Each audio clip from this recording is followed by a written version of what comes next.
La casa de los azulejos.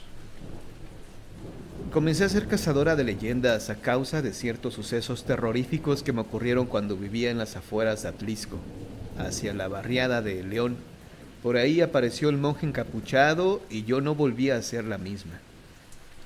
El León fue una vieja hacienda textil que ha quedado reducida al casco habitacional, pues la planta productora cerró hace tiempo. Me fui a vivir ahí, a la casa de mi tía Susana, a la que llamaban mi Nina. Me dejó como herencia. Era una casita casi en ruinas y me di a la tarea de restaurarla. Los vecinos no eran muchos, pues las casas que se salvaron de la catástrofe fueron reparadas poco a poco y la mayoría de sus dueños las usaban solo para pasar vacaciones y fines de semana nada más. Por lo que el pueblo, más bien un caserío, podía decirse era fantasma entre semana. Fue ahí que me topé con el mal, con su rostro, o mejor dicho, con su ausencia de rostro. Y desde ese día me dediqué a indagar en forma clandestina el modo en que su poder se está ejerciendo en nuestro mundo. Habían pasado los años, muchos años, y finalmente me refugié en la casa de los Gómez Farías en la ciudad de Monterrey. Nana, ¿nos cuentas una leyenda de fantasmas? Accedí. Mi ánimo era el propicio para narrarles la historia de la casa de los azulejos. Puede ser que, como yo al principio, todavía no crean lo que les cuento y que digan, esas son patrañas. Pero sería mejor que meditaran un momento si van por el buen camino. Aquellas cuencas vacías con el rojo fuego en su interior. Les aseguro que les conducirán de inmediato por la buena senda, pero eso, desde luego, ya es cosa suya. Yo tiemblo cuando alguien dice, viene el monje loco, el monje encapuchado, el fantasma sin cabeza. Ay, nanita, yo sí sé de qué se trata. Cuéntanosla, por favor. No sé de verdad, niños, qué fue lo que vi la otra noche cuando fui a asomarme. Eran casi las 11 de la noche cuando salí al jardín atraída por saber si efectivamente había un fantasma. Lo hice sin haber tomado las precauciones necesarias. Ah, ¿no llevabas ni sal ni seda? Exacto. Me interné en lo desconocido y por poco y me muero del susto. Inmaculado, traslúcido. El espanto me dijo, tú rompe el hechizo. Ay, patitas, ¿para qué las quiero? ¿Quién me manda andar en esas averiguaciones? Me dije, y entré corriendo a la casa. ¿Y quién era Nana? Escuchen con atención la siguiente historia. Al menos 100, sí, por lo menos 100 historias diferentes se cuentan acerca de la llamada Casa de los Azulejos. Se han bordado tantas fábulas, fantasías y cuentos tenebrosos en los que suceden hechos sobrenaturales que con el paso del tiempo dichos relatos dejaron de ser noticia y pasaron a ser simples leyendas, cada día más olvidadas, relatos populares de los que es difícil obtener la verdad terrible de la historia. Pero la más tenebrosa, y quizá la única real, es aquella que reseña la muerte del conde don Damián Suárez de Peredo. Es la historia de un fantasma, que juro que si bien su cuerpo quedaba enterrado, su alma, en cambio, quedaría vagando por este mundo hasta que se le hiciera justicia. ¿Desean oírla? ¿Tienen los oídos atentos? ¿Prometen no asustarse demasiado? ¿O es que acaso tiemblan ya de miedo? Como me lo contaron, se las cuento, y la historia dirá que no miento. Hoy, la casa ha sido modernizada, e incluso un restaurante lujoso se encuentra dentro de sus muros, donde acude la gente a tomar café y pasteles. Pero la vieja casona ubicada en la calle de Madero, esquina con el Callejón de la Condesa, en el centro histórico de la Ciudad de México, a tan solo unos pasos de la Torre Latinoamericana, encierra fantasma y misterio.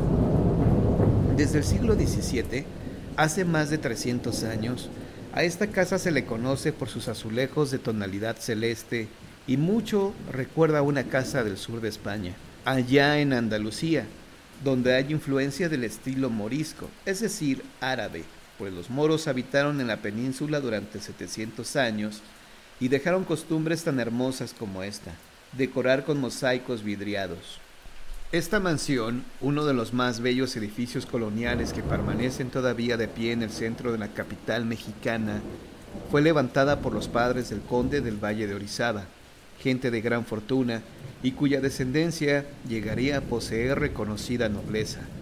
Pero por entonces, a mitad del siglo XVI, no estuvo forrada de mosaicos o azulejos, sino que era una más entre tantos palacetes de esta, la llamada Ciudad de los Palacios. Desde su edificación comenzó la fatalidad. Las desgracias nunca vienen solas. Llega la primera y es anuncio de las siguientes que avanzan en tumulto. La fundación. ¡Esa piedra!, ordenó el capataz. El indígena que acarreaba la losa por las tablas de la construcción a duras penas y podía con el peso de su alma, por lo que tropezó al llevar la piedra enorme y cayó desde 6 metros de altura. ¡Oh, Dios mío! ¡Salva a ese hombre!, gritó doña Leonor de Vivero y Velasco, hermana menor de don Rodrigo, pero todo fue inútil. El obrero estaba muerto. Envuelta en lágrimas y sacudida por los escalofríos, la señora se abrazó a su hermano. «Tengo miedo, Rodrigo», le dijo. Los hermanos se miraron a los ojos y sin hablarse supieron de qué se trataba. Una antigua maldición pesaba sobre la familia. El abuelo, don Alonso Pérez Vivero, murió al caer desde una ventana en Burgos, España. Se dijo que lo mataron, que manos malévolas lo arrojaron al vacío, pero oficialmente se silenció la forma de su muerte. Los hermanos sabían cómo había sucedido. «Esto me recuerda a la muerte de nuestro abuelo». «Tonterías, Leonor», consoló el hermano. «Esto es obra del condestable». «¿Del condestable?». Rodrigo primero la miró con sospecha, pero luego prorrumpió en una fingida carcajada. «Pero si el condestable Álvaro de Luna está muerto». «Lo sé, hermano, pero la gente no se equivoca al decir que fue el condestable quien arrojó a nuestro abuelo a la nada». La historia de Álvaro de Luna, el condestable, tendré que contárselas otro día, porque nos desviaríamos demasiado de nuestro cuento central, el fantasma de la Casa de los Azulejos. Así que hecha la promesa, les diré qué ocurrió en la segunda época. Pasó el tiempo. Don Rodrigo aumentó su fortuna y alcanzó la amistad del virrey, por lo que fue nombrado primero alcalde y luego gobernador de la Nueva Vizcaya. Por ese tiempo se casó con doña Melchora de Averrucía, la cual le dio un hijo que heredó la fortaleza y la inteligencia del padre. El hijo recibió el nombre de Rodrigo como su padre. Fue un muchacho que alcanzó tanto poder que luego de fundar el mayorazgo de Vivero, le fue concedida la nobleza al ser nombrado conde del Valle de Orizaba. Una vez nombrado conde, conoció a doña Josefa Irso de Mendoza, con quien casó y vivió en armonía. De este matrimonio nació un hijo a quien llamaron Luis. A diferencia del padre, Luis, el segundo conde del Valle de Orizaba, no fue un muchacho trabajador ni inteligente. Era perezoso, gastador de dinero propio y ajeno, algo feo, y su única preocupación en el mundo era divertirse y pasársela bien a toda hora. «¿Otra vez de fiesta?», le regañó el conde al ver que el jovenzuelo se colocaba la capa de gala y vestía calzas de fiesta, amén de haberse acordonado las sandalias con cintas doradas. «Padre, necesito divertirme». «Más que divertirte, derrochas, despilfarras, no cuidas de vuestra hacienda y disminuyes nuestra fortuna.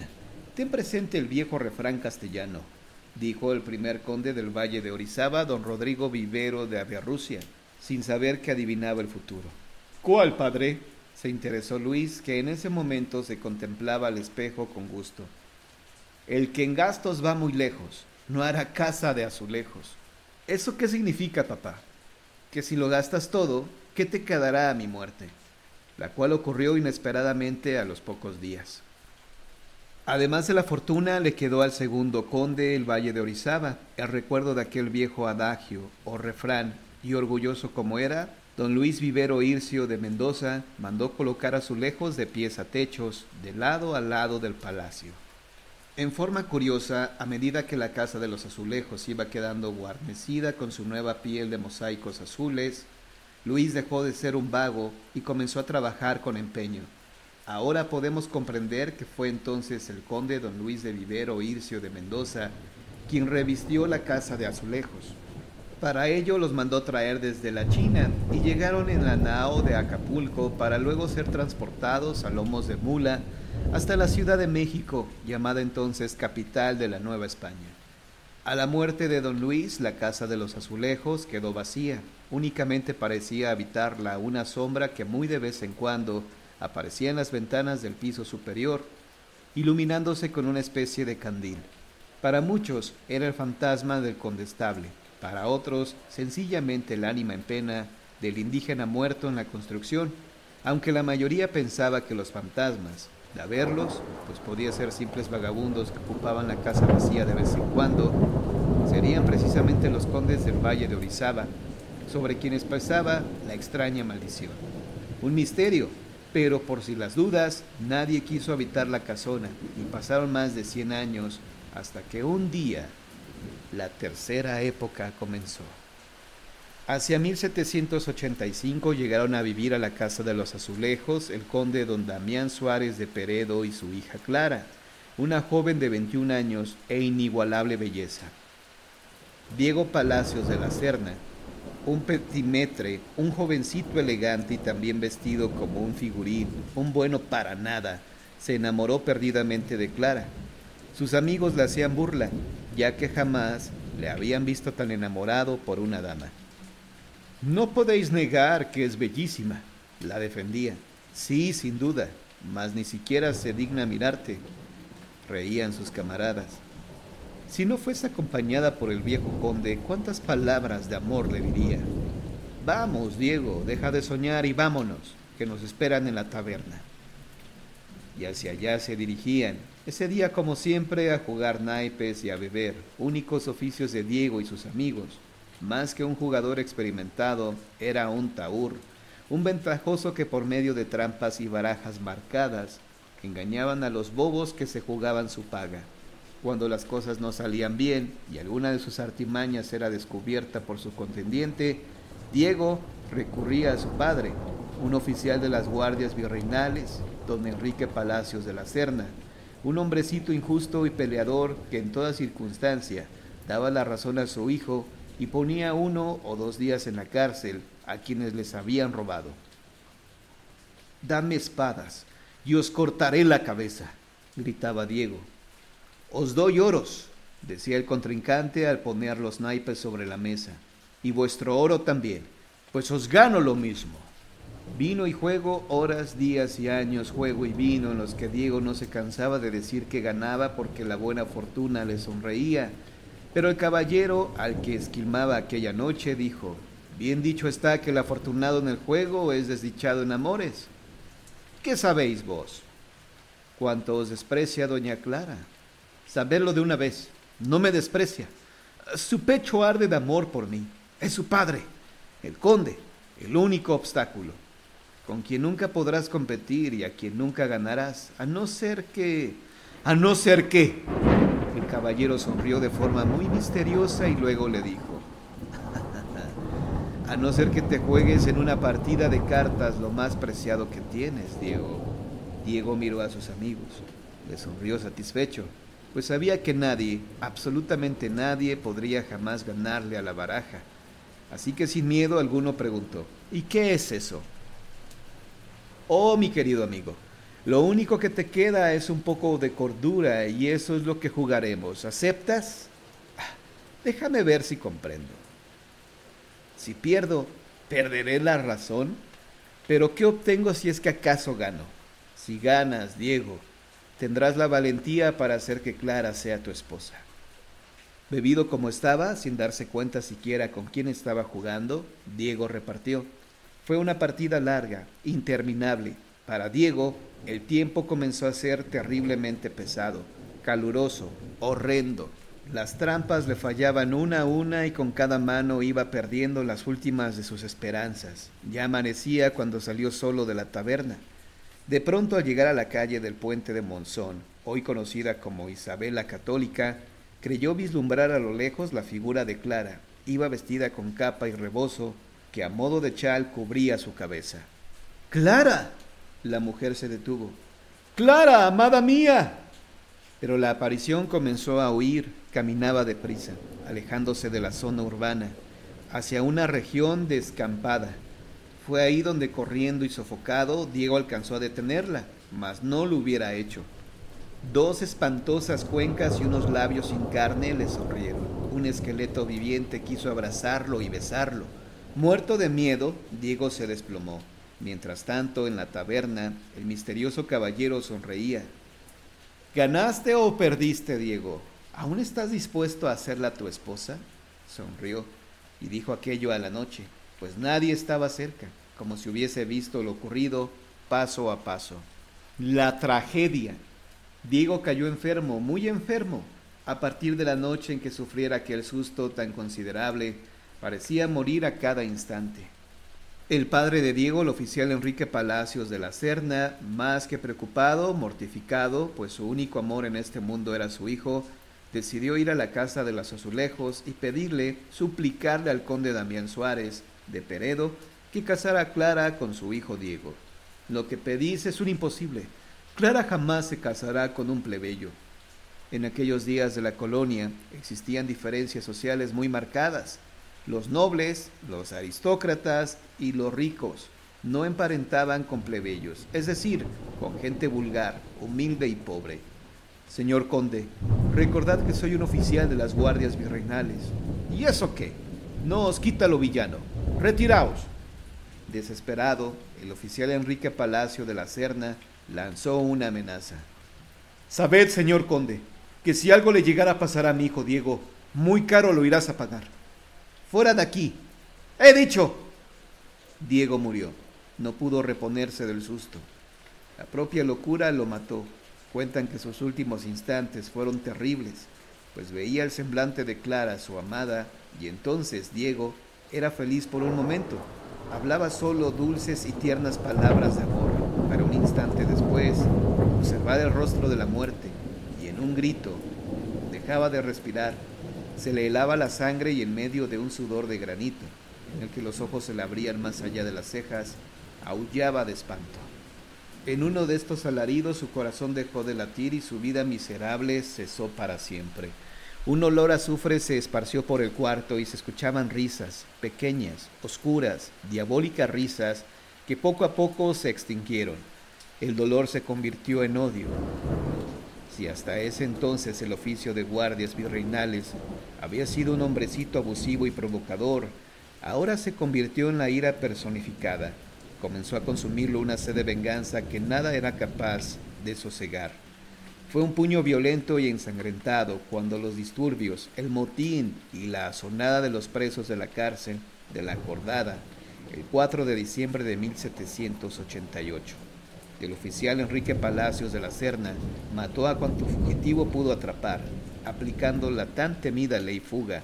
Nadie sale vivo de aquí. Perseguía a un par de amotinados cuando al pasar frente a la casa de los Azulejos tuvo una idea siniestra. «El conde, lo mataré. Voy a vengar la muerte de mi hijo». Sin pedir permiso, entró por la puerta principal, encontró al conde en la escalinata y sin siquiera advertírselo, a sangre fría, le dio muerte a puñaladas. «Vuestra vida a cambio. Os prometí venganza y esta es. ¡Toma!». Le arrancó la vida de una puñalada y para no dejar rastro, arrastró el cadáver al sótano, donde lo enterró. El fantasma. Fácil es comprender que la gente creyó que el crimen fue parte de la ola de violencia. Uno de los criminales, prófugo de la cárcel de la Acordada, seguramente había penetrado en la casa y ejecutado al noble, pero del cuerpo del muerto nunca se supo nada. El dolor de Clara fue inaudito.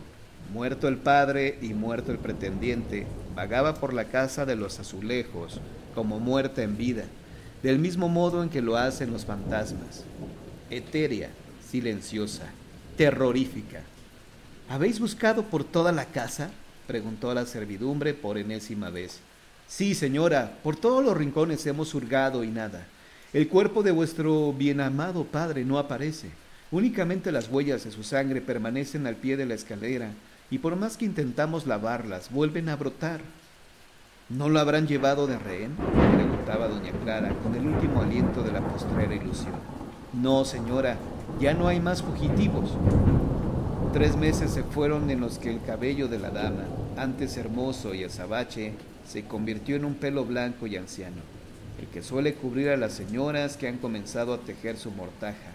Sin embargo, algo de consuelo comenzó a llegar a su alma desdichada y mandó llamar a quien era su director espiritual. Señora, el señor cura ha llegado, anunció la sirvienta. Ah, bendito sea. Dios ha escuchado mis ruegos. Hacelo pasar de inmediato. Vestido con una sotana al estilo de los franciscanos y la cabeza rapada en tonsura, el fraile saludó respetuosamente a la dama. Ella lo recibió en sus aposentos, de pie ante un crucifijo de madera. El religioso pensó que aquella mujer, a pesar de verse avejentada por la tristeza, era muy hermosa. Vestía un largo vestido de terciopelo negro que remataba en un cuello con golilla y encaje blanco. Tampoco pasó inadvertido al fraile el artesonado y la decoración interna del edificio, donde se advertían los últimos detalles del arte mudéjar llegado a la Nueva España, aunque enriquecido por el barroco indiano. Dios lo bendiga, fray Bernardino. Señora, ¿sabéis algo del señor conde? No, y por eso lo llamé. ¿A mí? ¿Y qué puedo hacer para ayudaros?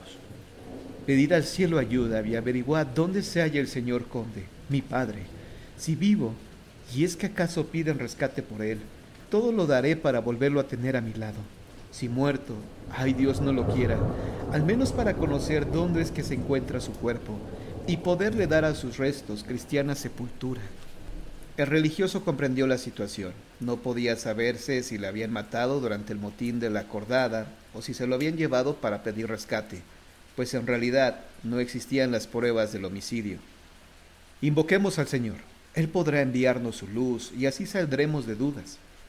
Con devoción, doña Clara cayó de rodillas y se puso a orar. Las plegarias del franciscano y de la condesa se escucharon 2 días y 2 noches. Fue en la madrugada de la tercera jornada cuando una voz se escuchó, una voz que hizo que doña Clara y fray Bernardino tuviera un escalofrío. Era la voz del conde, pero rara, muy extraña, como si viniera de ultratumba. Con el permiso de Dios, vengo a contar cuánto pasó.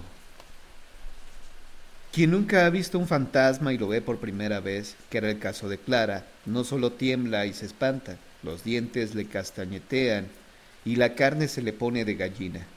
Quiere gritar de miedo y no puede, salir corriendo y algo lo detiene. Quiere morirse del susto. En cambio, quien ha visto fantasmas en otras ocasiones, no solo le ocurre lo anterior, sino que hay veces en que puede orinarse en los pantalones. Pero el fraile se contuvo. «Soy el conde», dijo el fantasma. «¿El conde don Damián Suárez de Peredo?», preguntó tartamudeando fray Bernardino. «El mismo». «¿Eres tú, papá?». «Ay, hija, mi cuerpo yace bajo la escalera del sótano, pero mi alma vagará por este mundo hasta que sea hecha la justicia». Doña Clara, sin pensarlo, se acercó corriendo para abrazar a su amado progenitor, pero la luz de la mañana penetró en la estancia, y lo que hasta entonces era penumbra, tan solo iluminada tenuemente por el candil del balcón, se convirtió en claridad. Y hete aquí, para espanto de la hija, que el conde no era más que un espectro, una aparición pavorosa. ¿Cómo describirlo si falta el aliento de solo recordar a este tipo de fantasmas? Las ánimas en pena pueden tener colgando todavía restos de ropa hecho jirones y tiras de carne en putrefacción. Los ojos han sido carcomidos por los gusanos, y alrededor existe un halo abominable que aterroriza a los vivos, pues nada hay peor que morir sin paz en el alma.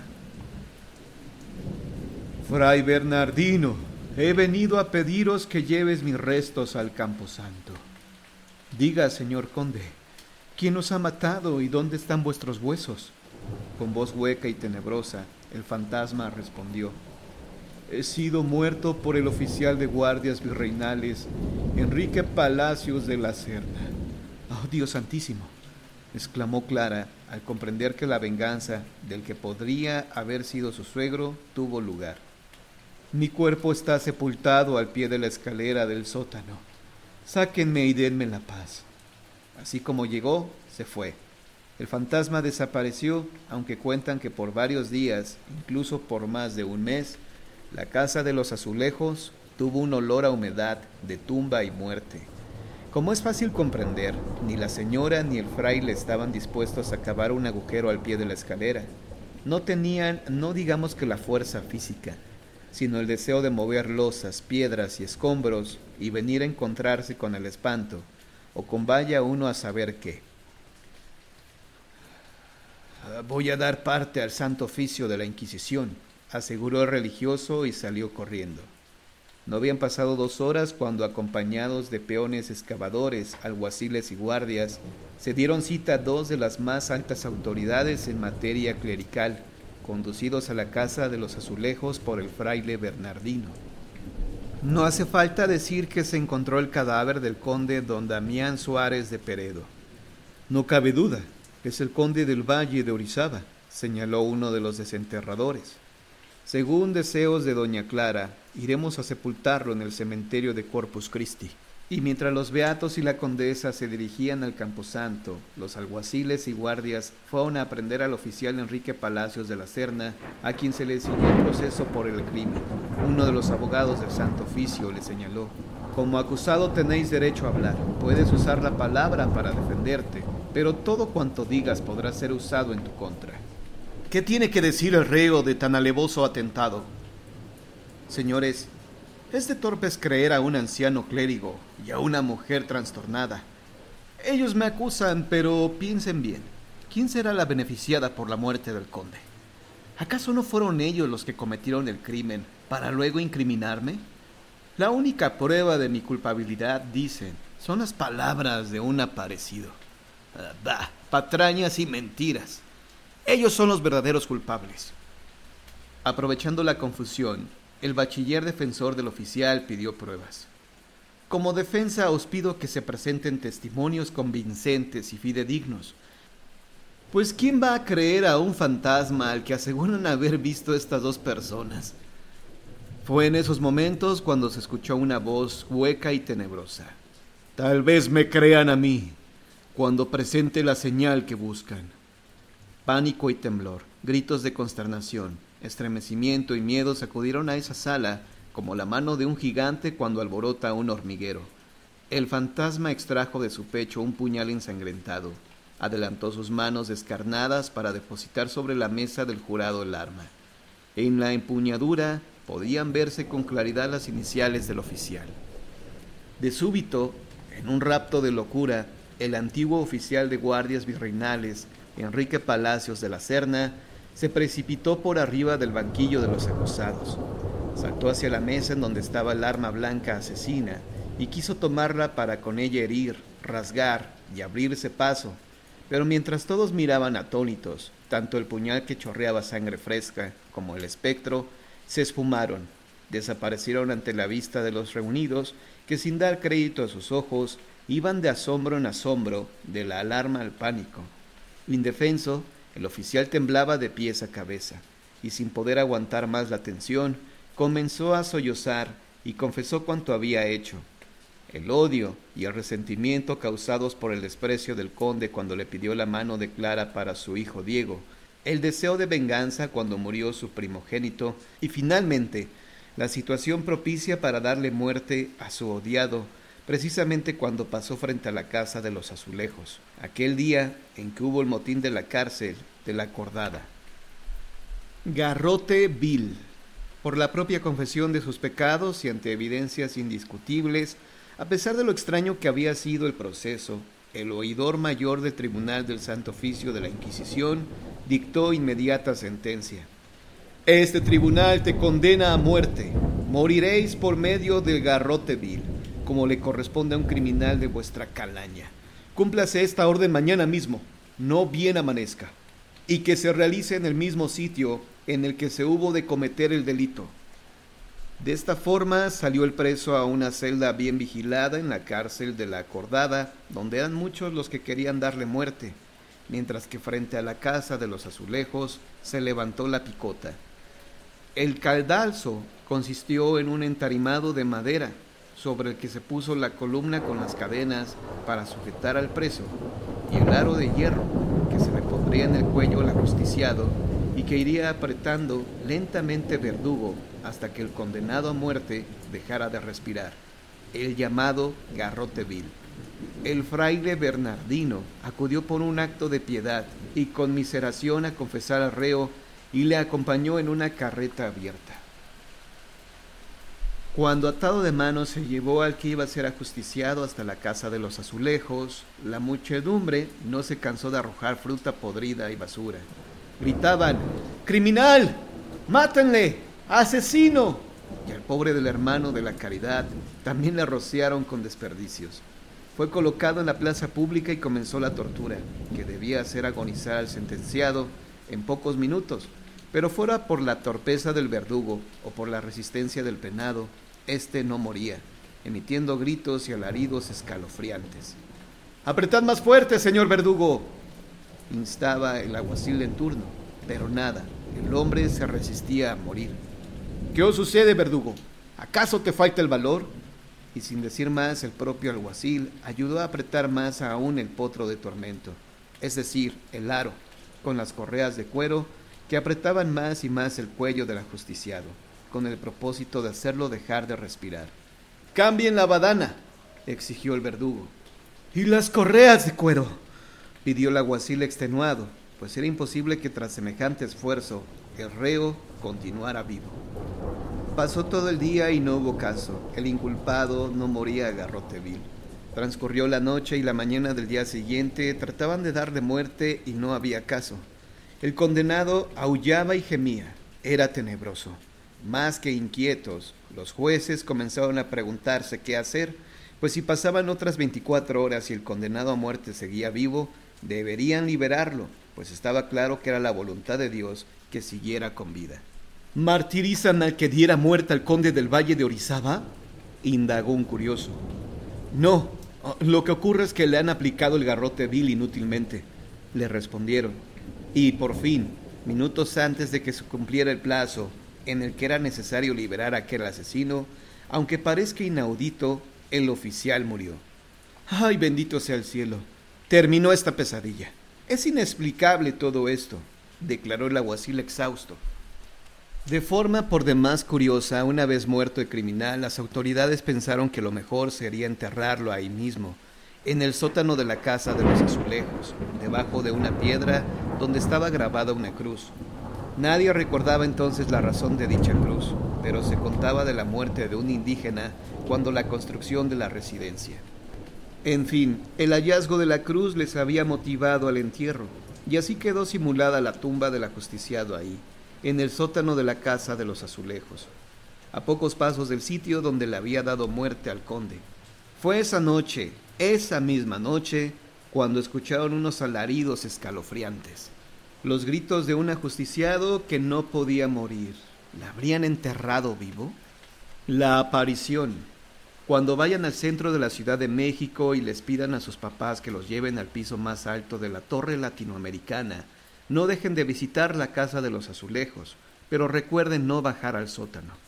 Durante el día, el tráfico ciudadano, el ir y venir de la gente, el bullicio de los vendedores de periódicos, las bocinas y, en fin, el escándalo en el que viven los habitantes de la urbe más grande del mundo, y piden escuchar los gritos, pero en las noches, hacia la madrugada, cuando el músculo duerme y la ambición humana descansa, entonces, si prestan atención, lo oirán. Y tengan la seguridad que nunca, pero nunca podrán olvidar los gritos de angustia de un fantasma, gritos que hielan la sangre y se quedan dando vueltas en la cabeza una y otra noche, metido en la misma e interminable agonía.